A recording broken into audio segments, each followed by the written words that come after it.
A sharp-tongued young manager fires an elderly janitor in the middle of a sun-scorched parking lot, without knowing he's been silently watching over her husband for years.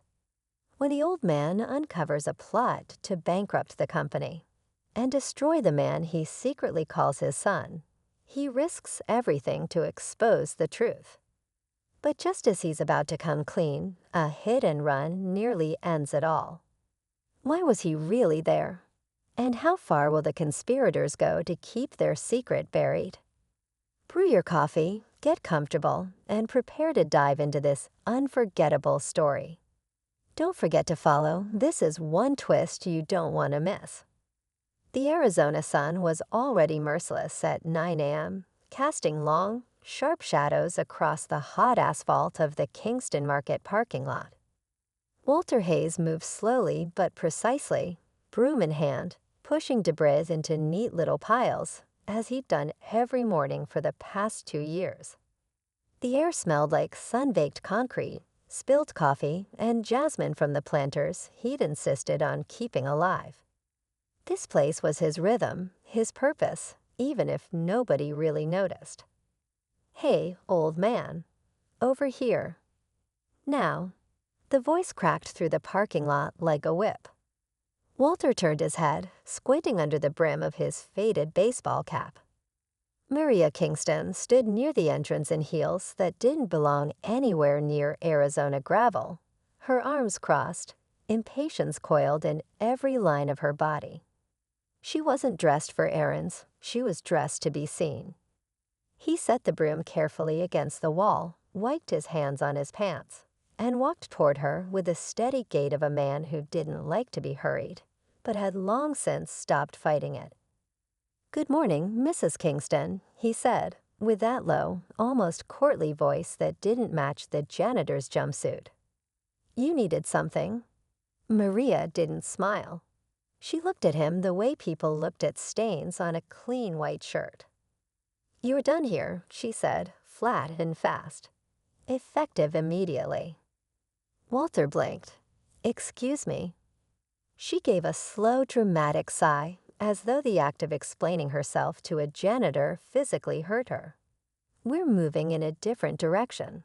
This is Nick," she added, motioning to the young man beside her. He wore tight jeans, a cocky grin, and the kind of cologne you could smell before you saw him. "He'll be taking over. Show him the ropes. Then get your things and go." Walter's lips parted, but no words came out at first. Not because he didn't have them, but because he had too many. He looked at Nick, then back at Maria. She was already tapping on her phone, bored with the scene. "I've never had a complaint," he said quietly. Maria didn't look up. Time changes things. We want someone who reflects the brand better. He wanted to ask her what she thought the brand was. A little family grocery that somehow thought it was a Whole Foods, maybe, but he said nothing. He looked down at his hands, then up at the sliding doors where Alex sometimes came out smiling, waving at customers, shaking hands like he still believed in people. Alex wasn't here today, hadn't been around much lately. "All right," Walter said, just that. He didn't plead, didn't ask why. Didn't mention that he swept those lots in the middle of monsoons and heat waves, that he'd once chased off a drunk harassing the bakery clerk, or that he'd been the one to fix the broken light over the loading dock at 4 a.m. when no one else would come in. He didn't say that this job was the only way he could see his son. Maria finally glanced up, as if noticing for the first time that he hadn't begged. Her brows knit slightly. "Don't make this dramatic. It's just business." Walter nodded once and turned back toward the storage room without another word. Inside, he showed Nick where the supplies were, how the back lock stuck sometimes, how the pigeons liked to nest near the freezer vents, and you had to shoo them gently. Nick half listened, scrolling on his phone. "I'm not gonna be doing all that bird stuff," Nick muttered. "That's gross." Walter said nothing. When it was done, he took his old thermos from the staff room, still full of black coffee, and walked out through the parking lot with his head held high. The broom leaned quietly against the wall, already forgotten. Behind him, the automatic doors opened with a hiss. Maria's voice echoed briefly. Nick laughed. Walter didn't turn around. He walked down the sidewalk until he reached the bus stop and sat under the fading shade of the shelter. He unscrewed the lid of the thermos and took a sip. The coffee was bitter and warm, just like he liked it. From here, he could still see the building, still feel it. Every brick, every wire, every corner he cleaned like it meant something. He didn't know how to stop caring about something just because it didn't care back. A car pulled in, an Audi, black and gleaming, and parked in the reserved spot. Walter's breath caught as Alex stepped out, laughing with someone over the phone. He looked good, strong, successful, confident. A man who had made something of himself. Walter watched from behind his sunglasses, the edges of his eyes creased with emotion he didn't dare let surface. He never expected thanks. He never expected acknowledgement. But to be discarded without so much as a glance. He couldn't blame Alex. Not really. Alex didn't know. Because Walter had never told him. And now, maybe it was too late. The bus pulled up, its brakes hissing like steam. Walter didn't stand. Instead, he stayed there on the bench, staring back at the building, waiting for what he wasn't sure. But something had shifted. Something cold had settled into his gut. Maria Kingston wasn't just a careless woman with too much perfume and not enough manners. No, there was something sharper in her. Something dangerous. Walter had felt it in her eyes. In the way she looked past people like they were already gone. And somehow he knew. This wasn't the last time their paths would cross. The Arizona dusk painted everything gold. Parking lots, chain-link fences, even the graffiti on the utility boxes seemed touched by something sacred in that fading light. Walter sat on a low concrete planter across the street from Kingston Market, the same spot he'd returned to every Thursday afternoon for weeks now. He had no reason to be there, not one anyone else would accept.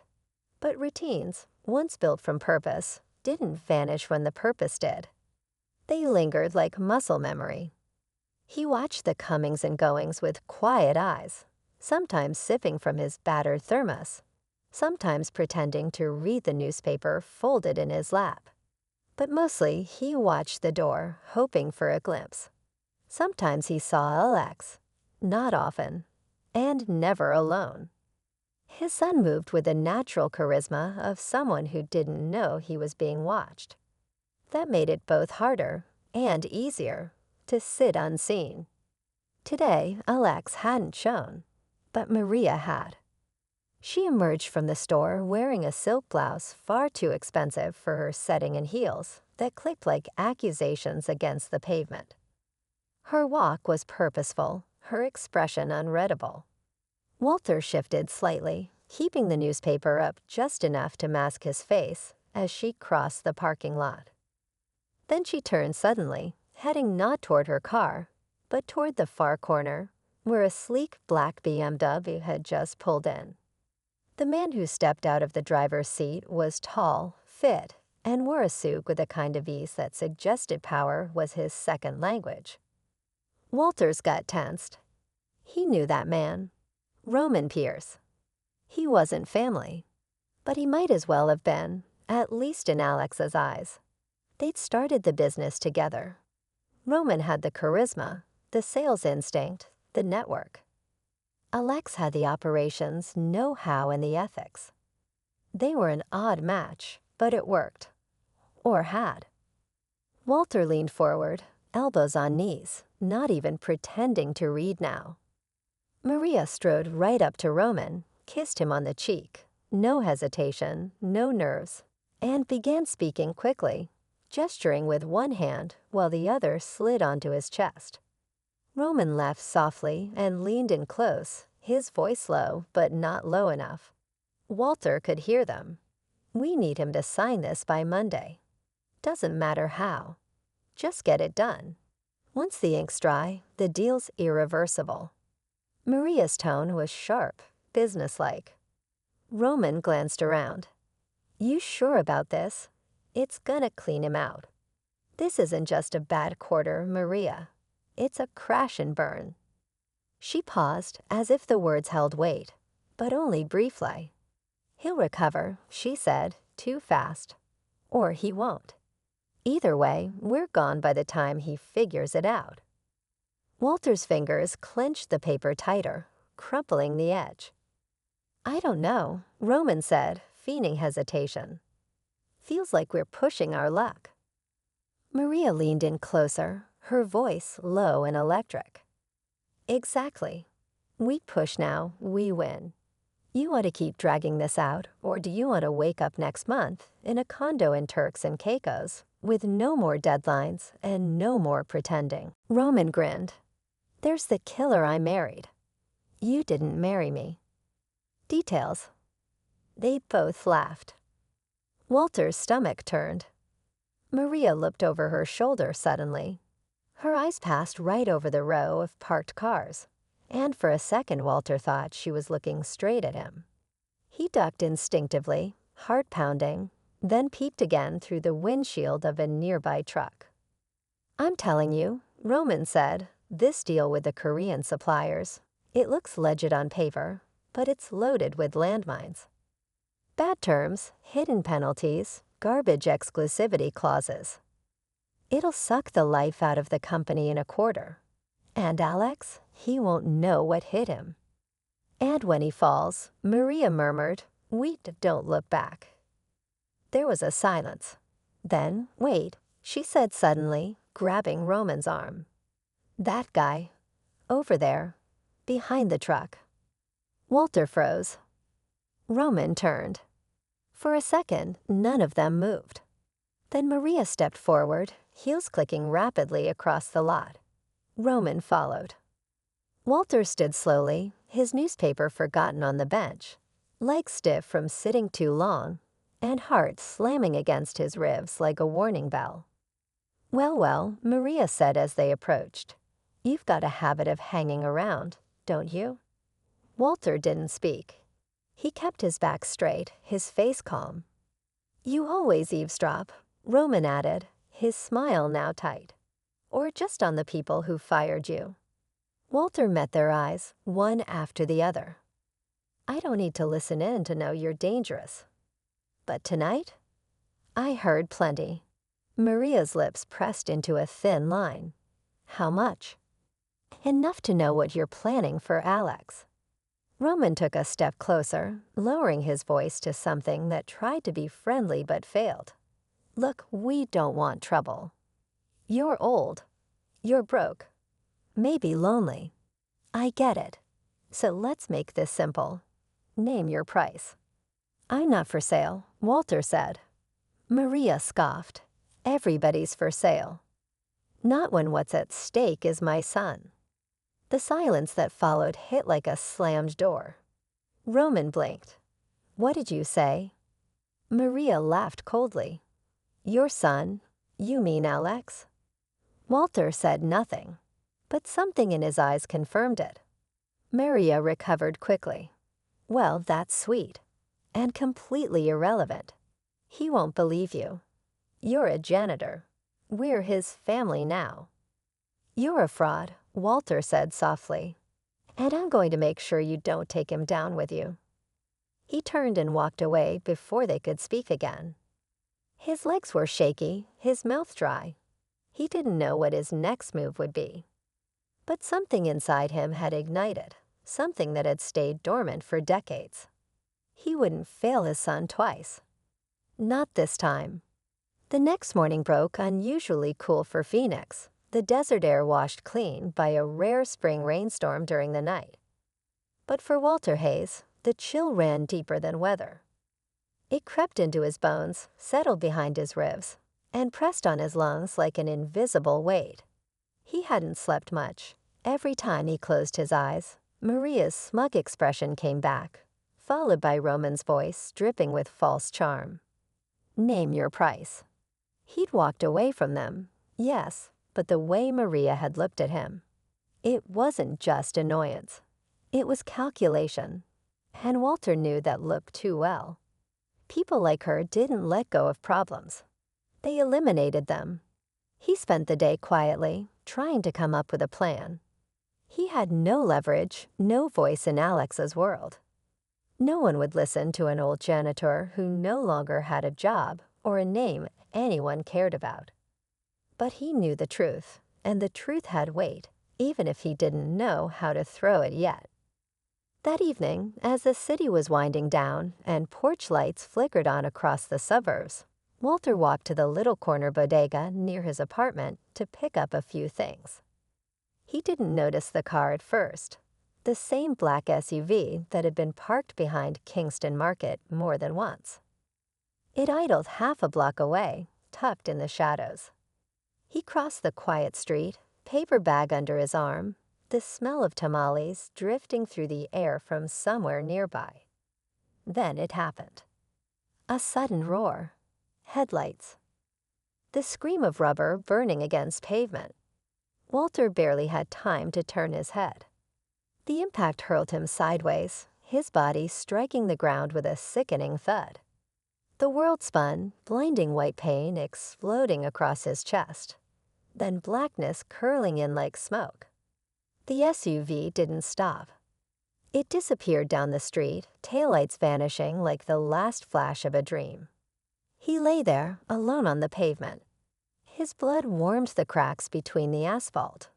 For a moment, everything felt oddly still. Then came the voices, distant at first. "Oh my God, did you see that? Call 911. He's not moving. Sir, can you hear me?" A group of teenagers who'd been walking home from a nearby skate park rushed to his side. One of them dropped to their knees, checking his pulse with trembling fingers. Walter's eyes fluttered. He tried to speak but couldn't. He felt pain blooming in new places with every breath. His ribs were crushed, his leg bent at a sickening angle, something deep in his abdomen screaming. But he was alive. And he had to stay alive. Because Alex didn't know. And someone had just tried to make sure he never would. The next time Walter opened his eyes, the world was blurry and sterile. White ceiling, the beep of a monitor, a soft hissing from a nearby oxygen tank. He blinked slowly, realizing he was in a hospital. A nurse leaned over him, adjusting a drip. She smiled kindly. "Mr. Hayes, you're awake. You're safe." His throat burned when he tried to speak. "Phone," he rasped. "Please, I need to call someone." The nurse hesitated. "We'll notify your family." "No," he shook his head weakly.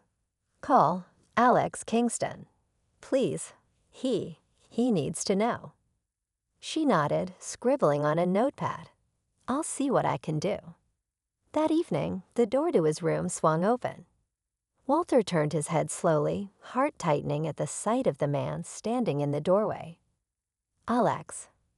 Still in a suit, phone in one hand, car keys in the other. His expression was a mix of confusion and distant concern, the kind people reserved for former employees they weren't sure how to feel about.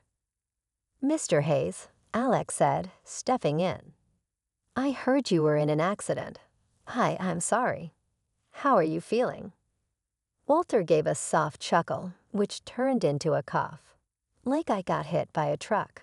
Which technically I did." Alex pulled up a chair. "Do you need anything?" "Yes," Walter said quietly. "Just a few minutes of your time. And an open mind." Alex sat, frowning. "All right." Walter looked at him, the strong jaw, the careful eyes, the way he held tension in his shoulders, just like his mother used to. There was so much he wanted to say, but first came the warning. "You're being set up, Alex," he said slowly. "By people you trust. Roman, Maria. Alex leaned back, a short laugh escaping him. That's a hell of a claim, Walter. I know how it sounds. I wouldn't believe it either. But I heard them. I heard them say they're going to use a bad contract, something with Korean suppliers, to ruin you. Bleed your company dry and disappear. Alex's jaw tightened.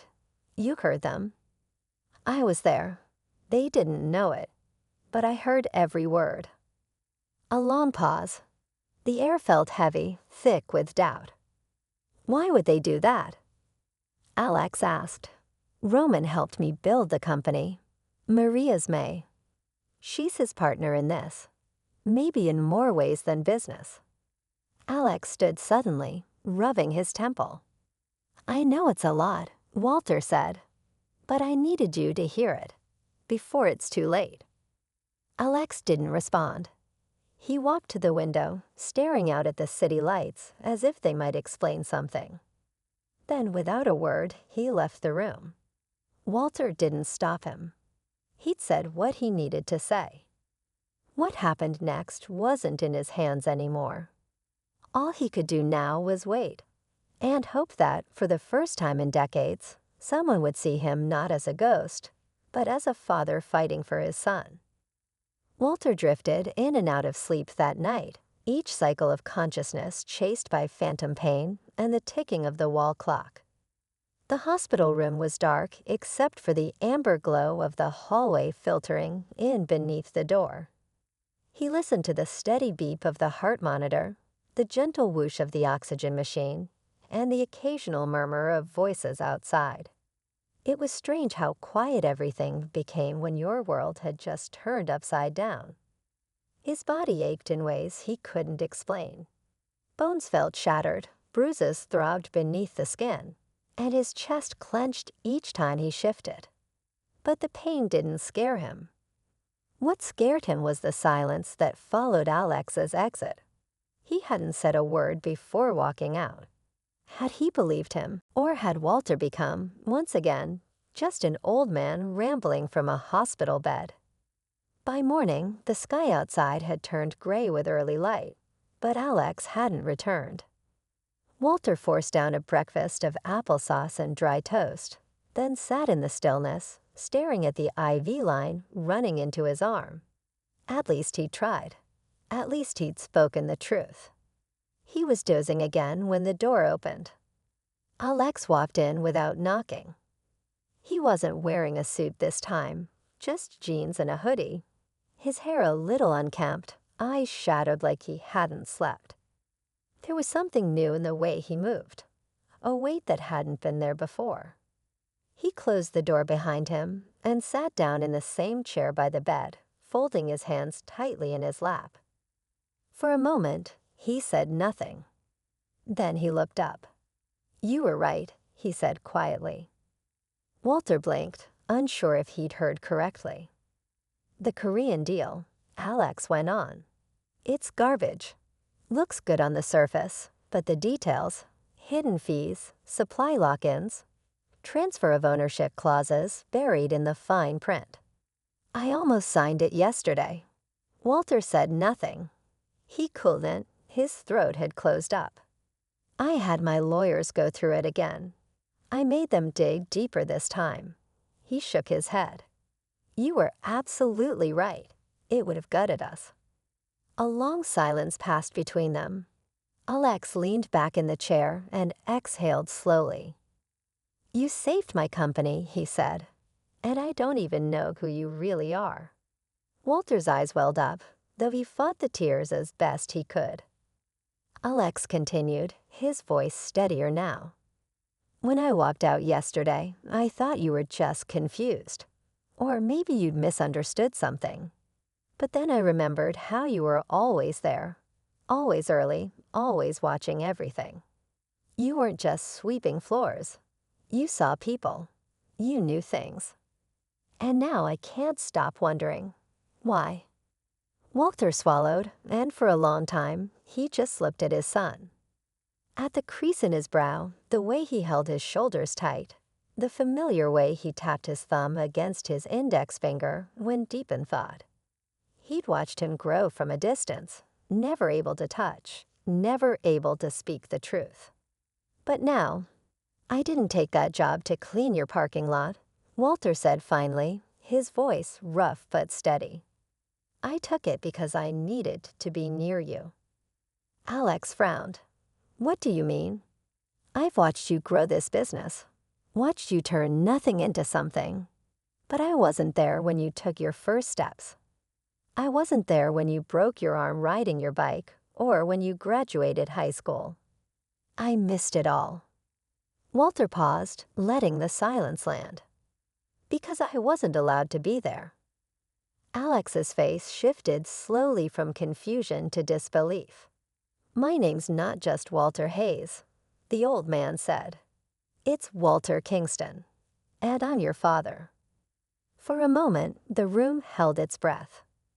Alex didn't speak, didn't move, just stared at him as if the words hadn't registered. "I lost you when you were 2, Walter went on, voice cracking. "Your mother took you overseas after the divorce. I fought to stay in your life, but I didn't have the money, the lawyers, or the right kind of power. Eventually, she stopped answering my calls. I remarried, raised another child, but I never stopped thinking about you." Alex stood slowly. "You expect me to believe this now? After all this time?" "I didn't expect anything," Walter said softly. "I just needed to protect you. If I couldn't be your father in the ways that mattered growing up, I could at least keep you safe now." Alex turned away, running a hand through his hair. He walked to the window again, the same place he'd stood the day before. His reflection stared back at him in the glass. Walter's voice lowered. 2 years ago, I heard you were back in Phoenix, starting this store. I figured, if I got a job there, I could at least see you. Know you were okay. That was enough. You should have told me. I didn't think you'd want me." Alex turned, and for a second, Walter thought he might walk out again. But he didn't. He sat back down, slowly, carefully, and looked at the man in the bed, really looked. "I don't know what to do with this," he said finally. "It's a lot." Walter nodded. "Take your time." Another pause. Then Alex leaned forward, his elbows on his knees. "You know, I used to wonder what kind of man my father was. Whether he drank, whether he hit people, whether he just didn't care. And when I got older, I figured, maybe he just didn't fight hard enough to be in my life." Walter looked down, shame creeping over him. "But I was wrong," Alex said. "Wasn't I?" Walter said nothing. He didn't need to. Alex sat back again, exhaling deeply. "I need time," he said, "to figure out what this all means." Walter nodded again. "Of course, I've waited this long." Alex stood and walked to the door. He paused, hand on the knob. "I'll come back," he said, "soon." And then he was gone. But this time, Walter didn't feel abandoned. He felt heard. Walter spent 3 more days in the hospital, his recovery steady but slow. The bruises began to fade, the swelling subsided, and the doctors started mentioning the word discharge. But none of it mattered nearly as much as the silence that stretched between his confession and what might come next. Alex hadn't returned. Not yet. Each morning, Walter woke with hope and braced for disappointment. And each evening, as the sun sank behind the hospital blinds, he reminded himself. He said he needed time. Walter had known what that meant. He'd said the truth out loud, unwrapped the wound that had never healed. And now he had no choice but to wait while Alex decided what to do with the truth. His daughter, Mila, picked him up the morning he was discharged. She was tall, strong-willed, with a fast mouth and a faster heart. As she helped him into the car, she studied his face like she was trying to read something he hadn't said out loud. "You've been quiet lately," she said, pulling into traffic. "I've had a lot on my mind." Yeah, like what? Walter looked out the window for a long moment, then finally answered. I told him. She didn't have to ask who. She exhaled through her nose, one hand tightening on the steering wheel. Took you long enough. I wasn't sure I had the right. Of course you had the right. You're his father. Walter gave a soft chuckle. Tell that to 30 years of missed birthdays. She didn't respond. She just reached over and squeezed his hand. At home, everything looked the same. The old recliner, the stack of books by the radiator, the family photos, none of which, until now, included the son he'd kept in the shadows of his life. Walter moved slower now, with a cane in Mela's eyes always tracking him from across the room. But each day brought a little more strength, a little more clarity. And each night, he found himself sitting near the front window, hoping for a knock that hadn't yet come. Until one Sunday afternoon, it did. It was soft, hesitant. Walter opened the door to find Alex standing there, a grocery bag in his hands, the Arizona sunlight behind him turning the dust in the air to gold. Hope I didn't come at a bad time, he said, awkward but sincere. Walter's breath caught. Then he stepped aside. You came. Alex nodded, stepping into the modest living room. You said you used to watch me. That you worked at the store just to be near me. He looked around, eyes pausing on the old photos, the worn furniture, the quiet dignity of the space. I wanted to see where you've been all this time. Walter said nothing. He just motioned to the table. A moment later, Mela stepped into the room, her face still damp from a shower, towel draped over her shoulder. She froze at the sight of Alex. Oh, she said, hi.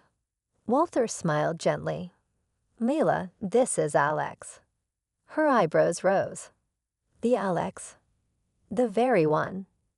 Alex extended a hand, and Mela shook it. Then, because her nature didn't allow for awkward silences, she smiled and said, well, about damn time. They sat down for coffee. The conversation was light at first, safe topics, easy words. But as the minutes passed, something loosened in the air. Alex told them about the fallout at the company, how he'd confronted Roman, how Maria had disappeared practically overnight, how the contract had nearly been signed, but was now under review with the legal team. He didn't share every detail, but enough for Walter to see the fire in his son's eyes again. They thought I'd never notice, Alex said. They thought I'd just sign anything if it came with enough polish and a fast smile. You're not that kind of man, Walter said. Alex looked at him for a long moment. Maybe I got that from you. Walter didn't know what to say to that, so he simply smiled. From then on, Alex began visiting every Sunday. At first it was just him, showing up with bagels or deli sandwiches, sometimes a pie from a bakery he liked.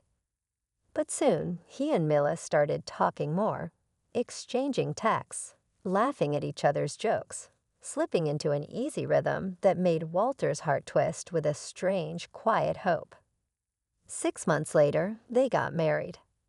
It was a small ceremony, just a backyard, some fairy lights, and the scent of roses growing along the fence line. Walter sat in the front row, tears streaming down his face, trying not to look like an emotional wreck in every photo. Mila walked down the aisle in a soft blue dress, barefoot and glowing, and Alex stood waiting for her, hands shaking slightly as she reached him. Later, at the reception, Alex raised a glass and looked toward Walter. There are a lot of reasons to celebrate today, he said. But for me, none bigger than finally finding a piece of my life I didn't know I was missing. He turned to Walter, who sat beside him in the front row, cane in hand and heart full. You weren't just sweeping the sidewalk. You were sweeping up after the broken pieces I left behind. And now I know you were never far from me. I just didn't know how to look. Walter wiped at his eyes. He didn't care who saw. That night, as the guests trickled away and the lights dimmed, Alex sat beside his father on the back porch while Mila hummed quietly in the kitchen. The stars above the desert sky shimmered clear and endless. "Thanks for sticking around," Alex said. "I never stopped," Walter replied. "I just waited for the knock." They sat in silence a while longer, 2 generations of pain stitched quietly into peace. And somewhere deep in Walter's chest, a second heart began to beat. Not the one that had kept him alive all these years, but the one that had kept him waiting.